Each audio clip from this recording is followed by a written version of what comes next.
Okay, I'm going to jump right in tonight because I want to cover a lot of data in a short amount of time.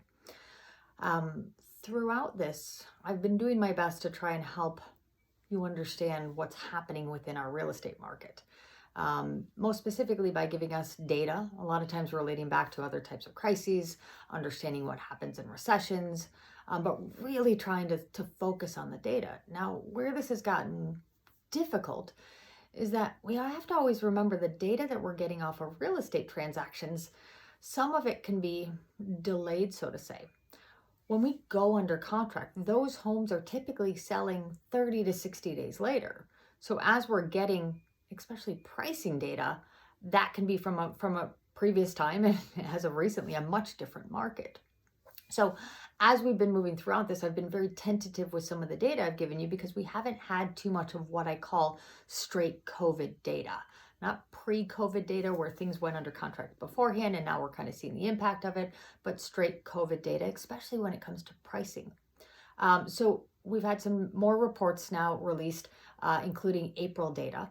And April, we started to see COVID data because we had homes that were going under contract in kind of mid-March to end of March that were closing mid-April to end of April. So it was very much impacted and we started to see this actually come to light. So first and foremost, some of these things that we have talked about before, but just to kind of really get a good sense of where they're at, new listings. The amount of homes coming on the market. That's a good thing for us to understand because it's giving us a comparison year over year. Now this is a market, the number of transactions we absolutely expected to go down and go down very feverishly. Our anticipation going into this, we were really looking to states like Washington, states like New York, and really expecting things to be on par with those states. Both of those states saw that their new listing inventory reduced between 80 to 90%. When their stay-at-home orders were put into place. So we had some pretty low expectations, so to say. That being said, we outperformed our expectations and by a good amount. And as I said, I'm going to talk about the city as a single family homes as well as attached single family homes just to kind of get a different perspective. For detached single family homes, and I'm going to apologize, I've got the data in front of me and I'm just going to kind of glance down a little bit and take a look at it as we go through this. So detached single family homes, they saw the lowest number of homes come on the market in the beginning of April. And their bottom number year over year was just under 63%. I never thought that I'd say 63% negative year over year would be a win, but based on the fact that we were expecting a 80 to 90% differential, that felt like a win. Now, if I look at the condo market saw its lowest new listings come on the market the exact same week, and their number was 64%. So 64% from their perspective, just under 63. So actually quite even in that perspective. Now, more interestingly, if I take a 3-month perspective of the number of listings coming on the market, just to kind of, there's a little bit of pre-COVID and then obviously a lot of COVID, single family homes, new listings are only down 28% year over year. Condos and townhomes are down 29%. So our listing inventory, we've actually seen, obviously it went down very dramatically and it's been building ever since, which is I think a positive for us to note. So year over year, yes, we're down, but not necessarily as significantly as we were expecting. So that's a win in my opinion. The next data point, which we have talked about in the past, number of homes going under contract. This, once again, we were expecting it to go down quite a bit. So understanding what's actually happened with this is important. Single family homes. The worst week it had was the second week in April in terms of homes going under contract. And I'd say that agrees. That's kind of when we were still in a little bit of that paralysis stage. But that for single family homes, we saw the second week of April, and that was down 52%. Interestingly enough, so homes coming on the market went down more than homes going under contract year over year. If I look at the condo and single family home market, or excuse me, condo and attached single family home, condos, townhouses, that got hit a little bit more aggressively, which if you think about it, it makes sense. People kind of started to think about yards and outdoor space and stuff like that a little bit more seriously during this. But we saw that our condo market and townhome market actually went down the third week in April to the lowest point of going under contract, and that was down 68%. So a bigger jump in that.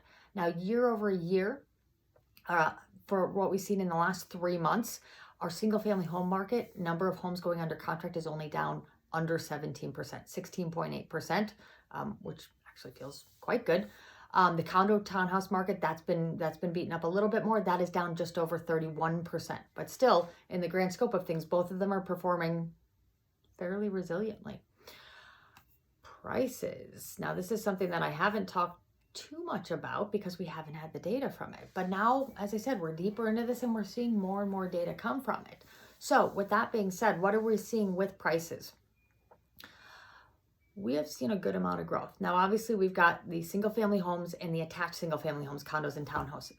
So if I take a look at April, April month over month to March, I actually see in detached single family homes a growth of 15.6% on average. Now, that's not me telling you that our single family home market has grown that much in 1 month. Not at all. That's just showing some of the strength in that market, even during a COVID time.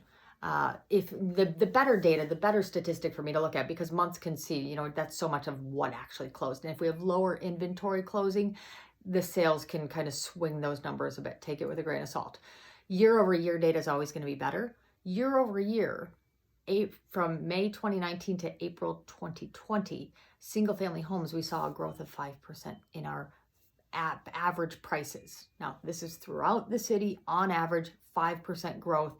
And that includes some very excessive numbers in April, which would be some COVID data in there.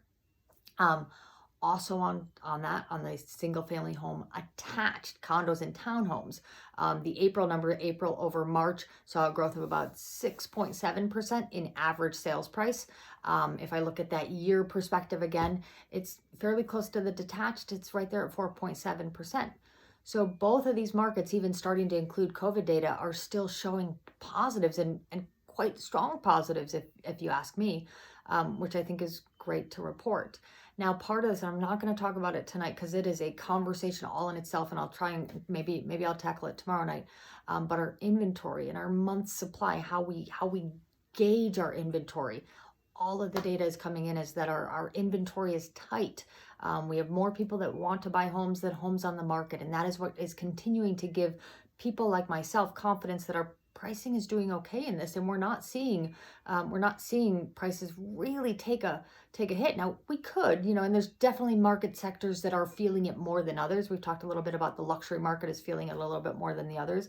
But there's still a good amount of activity going out there, and there's still a good amount of confidence. So as of today, at least the data is showing us that our first kind of set of what I call real COVID data is showing resilience.